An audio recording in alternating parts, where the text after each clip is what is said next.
Assalamualaikum warahmatullahi wabarakatuh.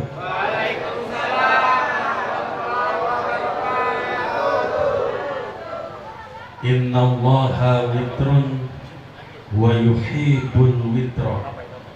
Sesungguhnya Allah itu Esa. Sesungguhnya Allah itu Ahad, ganjil. Dan Allah sangat mencintai perkara-perkara yang ganjil. Tadi salamnya 2 kali.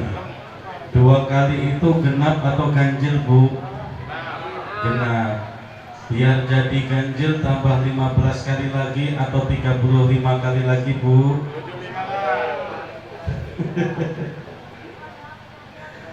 Assalamualaikum warahmatullahi wabarakatuh.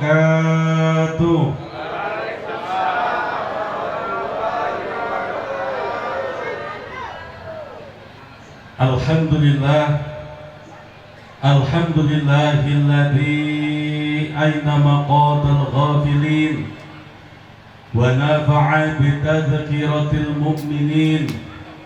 Falam yastaghilu bid dunya wahdahu bal jama'u bainad dunya waddin wa 'arafu ma li rabbih minal haqqi faqama qiyamas sadiqin.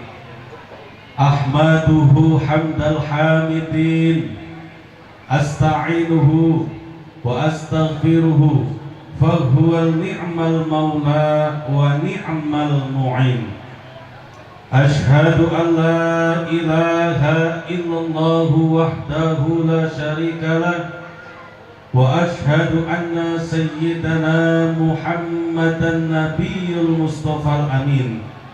Allahumma salli wa sallim ala sayyidina Muhammadin wa ala alihi wa ashabihi wa man tabi'a hudahu bil ihsanin ila yaumiddin. Rabbi shrah li sadri wa yassir li amri wahlul 'uqdatam min lisani yafqahu qawli, amma ba'du. Sa'adatal muhtaramin, a'izatal kiram, para alim, para ulama, para kiai, masyayikh yang hadir pada kesempatan kali ini, yang sama-sama kita harapkan barokah doa serta barokah ilmunya. Al-Aghos panjenenganipun Romo Yai Supardi Muhammad Khairon, Rois Suriah PCNU Kota Prabu Muli. Beliau juga pimpinan Pondok Pesantren Nahdlatul Ulama Desa Muara Sungai, Kecamatan Cambai. Al-Aghos Romo Yai Abdur Rasyid, pimpinan Pondok Pesantren Darul Ulum Al-Hijrah Karangjaya, ujung sana di belakang kebun balang, Pak. Tuh, pondok pesantren beliau, banyak penghafal Al-Quran di sana. 2 pondok pesantren ini, bapak-bapak, ibu-ibu, sekarang sedang membuka penerimaan santri baru. Jadi kalau ada bapak-bapak, ibu-ibu punya anak, punya cucu, punya saudara, ada tetangga yang pengen masuk pondok pesantren di Prabu Mulih, di antaranya ada pondok pesantren NU di Cambai, ada pondok pesantren Al-Hijrah di Karangjaya. Monggo silakan titipkan putra putri panjenengan semua di pondok-pondok pesantren. Al-Hafiz Ustadz Amir dari Kertapati, Al-Hafiz Ustadz Wahyu dari Palembang, kemudian ada Pak Ismut Tajali, Bapak perwakilan dari Pondok Pesantren As-Salam, Bapak Iwan, Bapak Zainal Arifin, yang sama-sama kita ta'dimi. Mudah-mudahan beliau-beliau semua selalu Allah jaga dalam kesehatan, amin. Allahumma amin ya rabbal alamin. Al-Aghos, para ketua masjid, takmir masjid, Masjid Miftahul Jannah, Masjid Al-Hijrah, Masjid Aceh Mufakat yang hadir pada kesempatan kali ini, imam masjid, imam musola, imam langgar, imam yasinan, imam tahlilan, imam manakiban, imam al-barzanjian, imam siapa lagi yang hadir Pak? Hah? Imam istighosa, imam siapa lagi yang hadir? Akhir beracun dan disebut. Imam keluarga yang semuanya hadir pada kesempatan kali ini, rahimakumullah. Amin Allahumma amin ya rabbal alamin. Bapak RW, Bapak RT beserta perangkat, seperangkat alat sholat dibayar tunai sah. Mudah-mudahan selalu menjadi aparatur pemerintah yang amanah. Amin Allahumma. Al-Aghos, Bapak Sarmadi Wijaya, Sahibul Bait, Sahibul Wasilah, Sahibul Hajat, berkumpulnya kita pada malam hari ini yang alhamdulillah kita lihat semua Pak, wajah beliau menampakkan rasa syukur, dia terharu, beliau itu merasa bersyukur karena alhamdulillah putra beliau yang nomor 2 itu sudah dikhitan. Pak, saya mau tanya boleh Pak? Khitan itu apa Pak? Khitan itu sunatan. Sunatan apa Pak? Sunatan khitanan. Nah, mutar-mutar itu sudah Pak.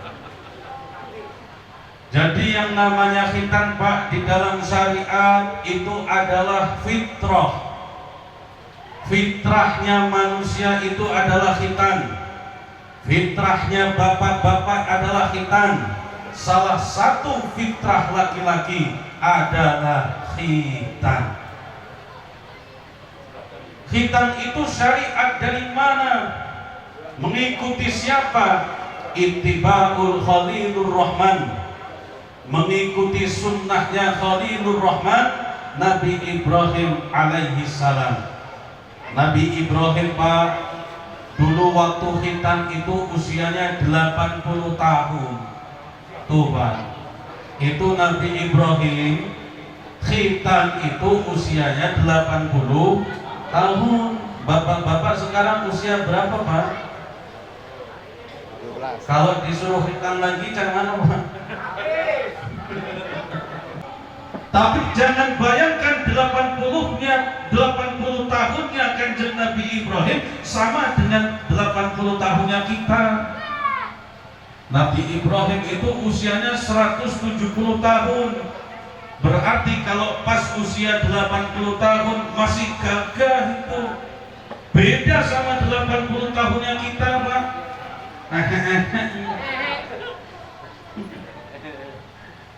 80 tahunnya Nabi Ibrahim gagah, beda dengan 80 tahunnya kita. Makanya waktu usia 80 tahun Nabi Ibrahim dapatkan perintah untuk berkhitan.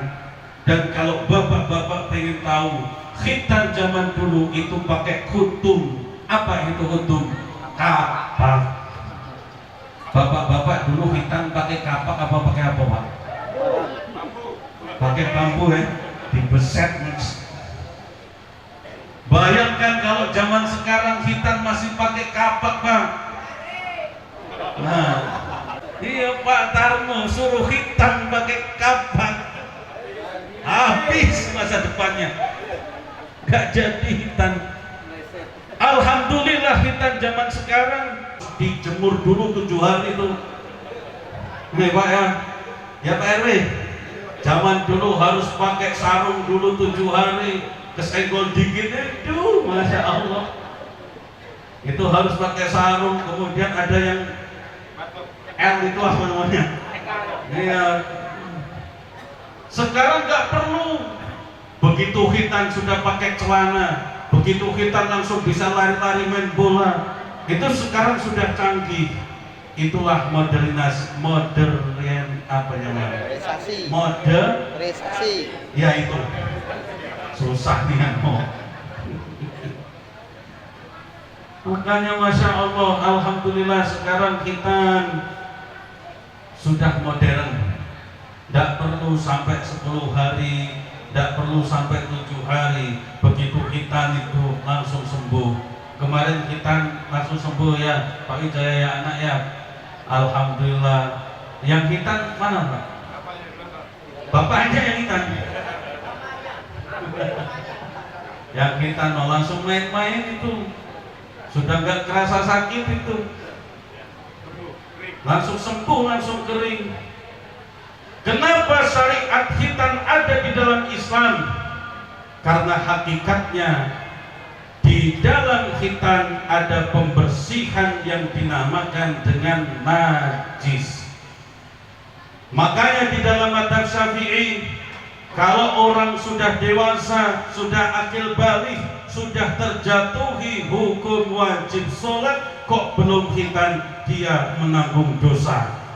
Itu pendapatnya Imam Asy-Syafi'i, Pak. Bapak-bapak sudah khitan belum, Pak? Ya. Coba dilihat ya. Dahitan belum. Itu kata Imam Asy-Syafi'i, kalau sudah sepuh, sudah dewasa, sudah akil balik, kok belum hitam, sudah terjatuhi hukum wajib sholat, dia sudah menanggung dosa. Kenapa kok demikian?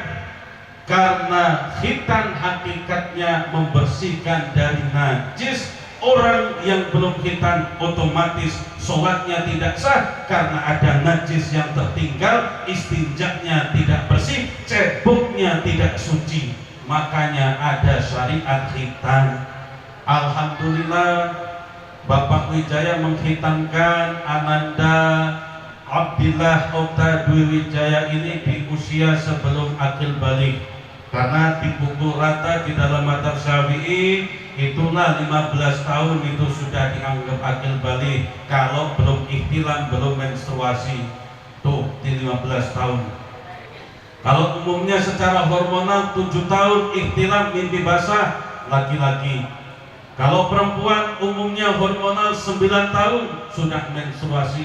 Tapi kalau belum, tunggu sampai 15 tahun. 15 tahun belum ihtilam, belum mimpi basah, belum menstruasi, sudah dianggap akil balik. Walaupun belum mimpi basah, walaupun belum menstruasi. Makanya Alhamdulillah Bapak Wijaya ini menghitankan putranya sebelum akil balik sesuai dengan syariat. Jangan sampai bapak-bapak, ibu-ibu punya anak, punya cucu, punya ponakan, dihitankan sudah SMA, apalagi dihitankan nak nikah pun tidak jadi malam pertama, Pak Firdaus. Bapak-bapak, ibu-ibu rahimakumullah.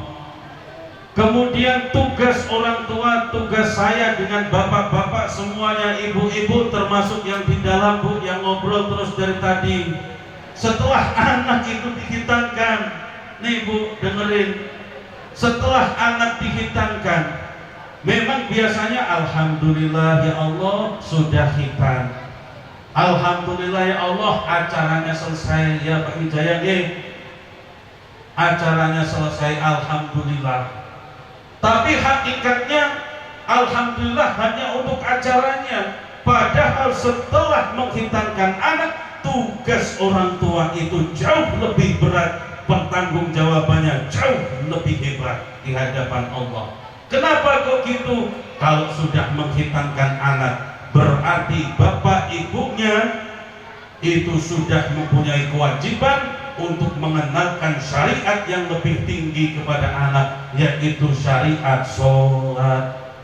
Makanya khitan itu mempersiapkan untuk sholat. Kenapa anak dihitan? Karena akan dididik dengan syariat sholat. Pakai celana. Abdillah kelas berapa Abdillah? Kelas 4 nih Pak Wijaya. Maka Abdillah wajib harus dikenalkan tentang sholat, diajari sholat. Tidak boleh tidak karena sudah hitam. Sakit apa tidak kemarin hitamnya? Tidak sakit ya?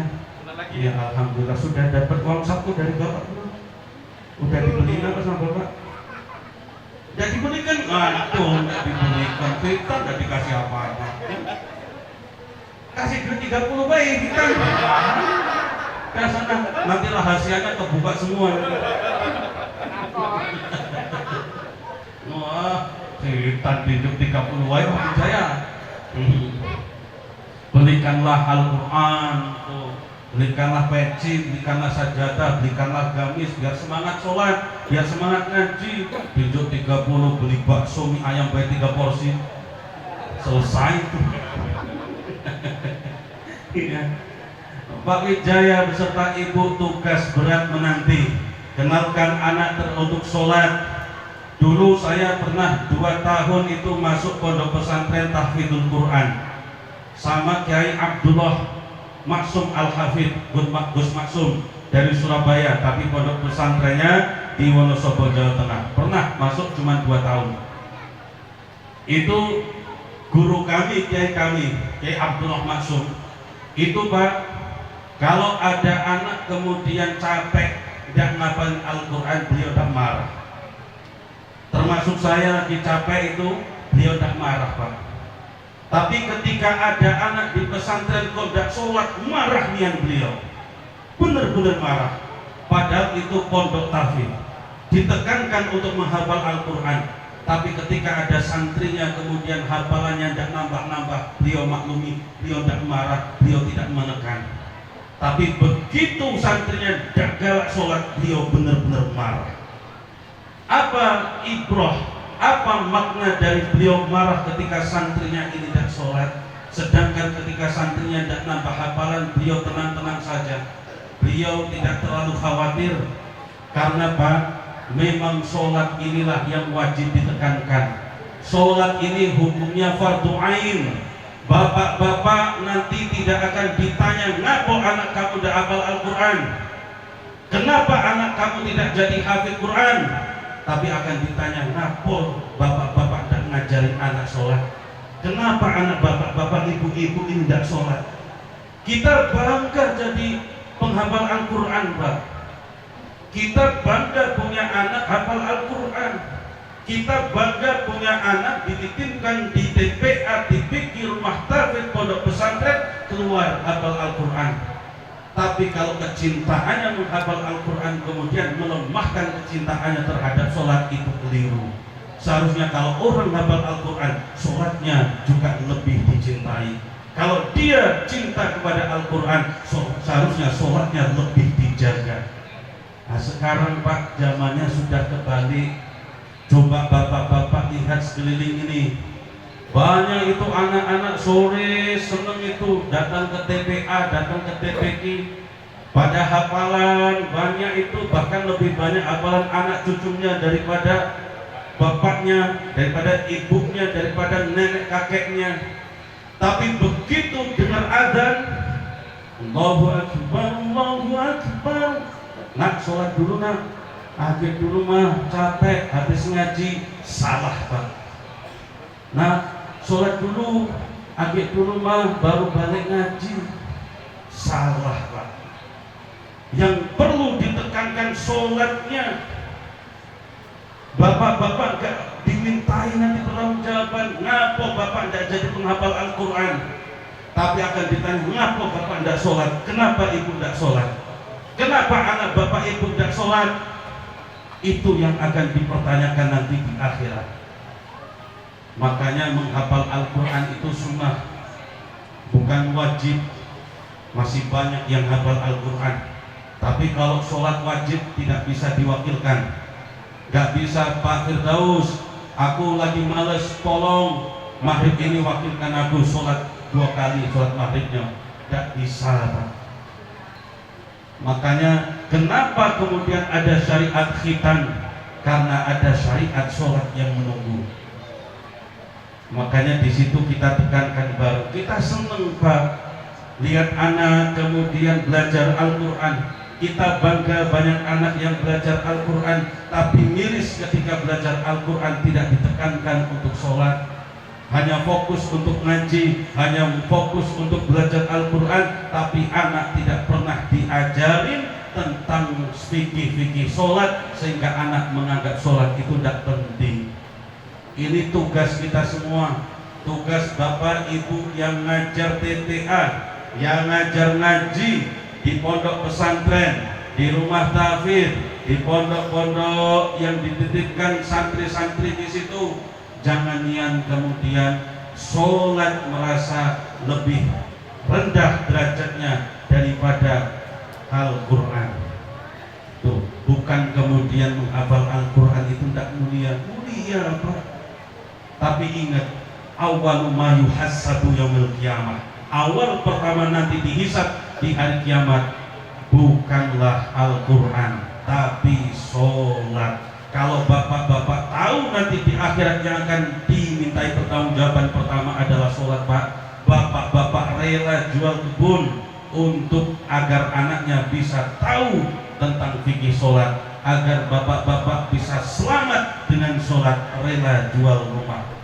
Kalau benar-benar ditampakkan itu, bapak-bapak, ibu-ibu rahimakumullah. Kemudian zaman sekarang orang tua itu lebih percaya dengan nasihat daripada dengan doa. Orang tua zaman sekarang itu Bu masih hidup? Alhamdulillah. Ibu-ibu ini biasanya lebih senang menasihati. Orang tua zaman sekarang lebih sering menasihati anak daripada mendoakan anak. Padahal doa untuk anak jauh lebih penting, jauh lebih mulia daripada nasihat kedua orang tuanya. Tuh Bu, di dalam kitab bahwasanya ketika ibu, ini khusus ibu-ibu ini Bu, ibu-ibu bercakap-cakap ngobrol dengan anak, itu ketika kalimat yang keluar dari ibu-ibu kalimat yang jelek, maka akan dicatat oleh malaikat. Kalau kalimatnya bagus, akan diijabah oleh Allah Subhanahu wa Ta'ala. Maka hati-hati, jelek akan dicatat malaikat, kalau bagus diijabah oleh Allah. Jaga lisan kepada anak, jangan pernah walaupun anak kayaknya nakal, rumah sudah diberesin, rumah sudah dipel, rumah sudah dirapiin, kemudian diberantakin sama anak, jangan pernah mengatakan, ya Allah nakalnya anakku. Itu akan dicatat malaikat nakal. Ketika anak dipanggil nak sini nak, kemudian anaknya tidak nyaut, jangan pernah mengatakan, bengak nian kamu nih. Itu dicatat oleh malaikat, bengak itu. Hati-hati Bu.